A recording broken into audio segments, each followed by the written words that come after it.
May Mendoza update. Yan, trending pa nga si May Mendoza sa Twitter dahil maraming nag-aabang ng mga ganapan ni May na nakatutok sa Twitter. Yan, kahapon magkasama ang mag-asawang May Mendoza at Arjo Ataide. Yan, namasyal pa nga sila at may mga pa-picture pa nga sa kanila dyan. Yan pa nga, nag-shopping din ang mag-asawa.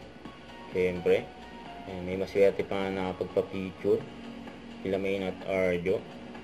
Yan, ang ganda ni May, no? Lalo na yung kanyang outfit, bagay na bagay kay May. And nag-date din ang dalawa just sa Italy. Okay, ni-enjoy na nila ang kanilang honeymoon trip bago sila bumalik ng trabaho. Yan, ang ganda pa nga ng cover ng Sonrox, so walang iba kundi si May Mendoza.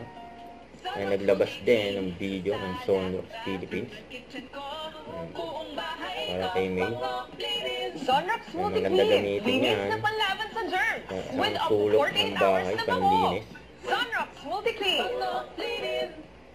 Huwag kalimutan mag-subscribe. Click ang notification bell para lang updated po on with your reaction vlog. Bye guys, thank you for watching.